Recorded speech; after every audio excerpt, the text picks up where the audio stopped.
നമസ്കാരം. സൂര്യ ടിവിയിലെ കന്യാദാനം എന്ന സീരിയലിന്റെ പുതിയ വീഡിയോയിലേക്ക് എല്ലാവർക്കും സ്വാഗതം. ക്ഷമിക്കണം, കോപ്പിറൈറ്റ് ഉള്ളതുകൊണ്ട് സീരിയലിന്റെ ഫോട്ടോസുകൾ കാണിക്കാൻ കഴിയില്ല. അനന്തൻ മാഷിന്റെ മുൻപിൽ വെച്ച് അമ്പിളി രഘുവിന്റെ പോക്കറ്റിൽ നിന്നും കിട്ടിയ മരുന്നിന്റെ സ്ലിപ്പ് കാണിക്കുന്നു. ഇതാർക്ക് വാങ്ങിക്കൊടുത്ത മരുന്നാണെന്ന് ചോദിക്കുന്നു. രഘു വീണ്ടും കമ്പനിയിലെ കുമാറിന്റെ മകൾക്ക് വാങ്ങിക്കൊടുത്തതാണെന്ന് പറയുന്നു. അമ്പിളിക്ക് സംശയമാകുന്നു. അനന്തൻ മാഷ് പറയുന്നു, മറ്റുള്ളവർക്ക് ഉപകാരം ചെയ്യുന്നതൊക്കെ നല്ലതാണ്, പക്ഷെ വീട്ടുകാരോട് പറഞ്ഞിട്ട് ചെയ്താൽ മതി.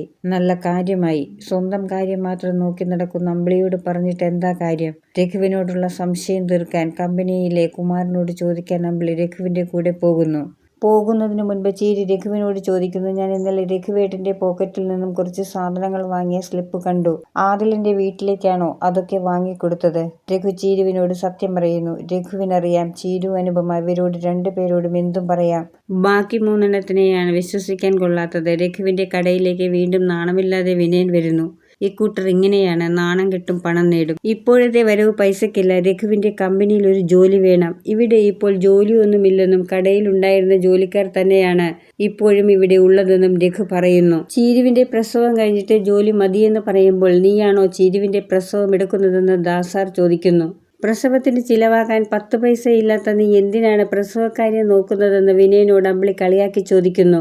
വീട്ടിൽ തിരിച്ചെത്തിയ വിനയൻ അമ്മയോടും അമ്മാവനോടും അമ്പിളി പറഞ്ഞ കാര്യം പറയുന്നു. എനിക്കൊരു 1,00,000 രൂപ വേണം ചീരുവിന്റെ പ്രസവാവശ്യത്തിനെന്ന്.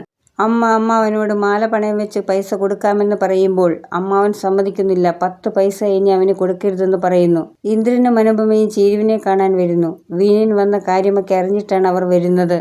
അയാളെ എനിക്ക് കാണുന്നത് പോലും വെറുപ്പാണെന്നും ഇനി അയാളെ എൻ്റെ കുട്ടികളുടെയും എൻ്റെയും ജീവിതത്തിലേക്ക് വരുത്തില്ലെന്നും ചീരു പറയുന്നു. രഘു ആദിലിന്റെ ഭാര്യയെയും കുഞ്ഞിനെയും ആദിലിനെ കാണിക്കാൻ ജയിലിലേക്ക് കൊണ്ടുപോകുന്നു. പിന്നീട് അവരെ ദാസാറിന്റെ വീട്ടിലേക്ക് കൊണ്ടുപോകുന്നു. രഘു അവിടെ എത്തി അല്പസമയത്തിനകം വിനയൻ അങ്ങോട്ട് വരുന്നു. രഘുവിനോട് പുറത്തേക്ക് വരരുതെന്ന് പറഞ്ഞു ദാസാർ. എന്നിട്ട് വിനയനോട് ചോദിക്കുന്നു, എന്തിനാണ് വന്നതെന്ന്. എനിക്ക് കുറച്ച് പൈസ തന്ന് ദാസാർ സഹായിക്കണമെന്ന് വിനയൻ പറയുന്നു. എത്ര രൂപ വേണം? ഒരു 10,000 രൂപ വരെ ഞാൻ തന്ന് സഹായിക്കാം. അതിൽ കൂടുതലൊന്നും എൻ്റെ കയ്യിൽ ഇപ്പോൾ എടുക്കാനില്ല. 10,000 രൂപ കൊണ്ട് ഇപ്പോൾ എന്ത് ചെയ്യാനാണ്? ഇന്ദ്രനെയും രഘുവേട്ടനെയും സഹായിച്ചത് സാറല്ലേ? അതുപോലെ ചീരുവിന്റെ ഭർത്താവായ എന്നെയും സാറിന് സഹായിച്ചുകൂടെ? നിന്നെ സഹായിച്ചാൽ ചീരുവിനും മക്കൾക്കും എന്ത് പ്രയോജനം? രഘുവിനെയും ഇന്ദ്രനെയും കാണുന്നത് പോലെ നിന്നെ ഞാൻ കാണുന്നില്ല. അതുകൊണ്ട് വിനയൻ ഇപ്പോൾ പോകണം. എനിക്കിവിടെ ഒരു ഗസ്റ്റ് ഉണ്ട്. ഇവിടെ രഘുവേട്ടന്റെ ചെരുപ്പാണല്ലോ കിടക്കുന്നത്. രഘുവേട്ടന്റെ കൂടെ വന്നവരാണോ ഗസ്റ്റ് എന്ന് ക്രൂവൽ ബുദ്ധിയുള്ള വിനയൻ ചോദിക്കുന്നു. എന്താ, രഘുവിന്റെ ചെരുപ്പ് പോലുള്ള ചെരുപ്പ് മറ്റാർക്കും ഉണ്ടാകില്ലേ എന്ന് ദാസാറും ചോദിക്കുന്നു. വീണ്ടും മാമിയുടെ കുട്ടിയുടെ ചെരുപ്പ് സൂക്ഷിച്ചു നോക്കിയിട്ട് വിനയൻ പോകുന്നു. അവൻ അടുത്ത് കൂടുന്നത് നല്ലതല്ല.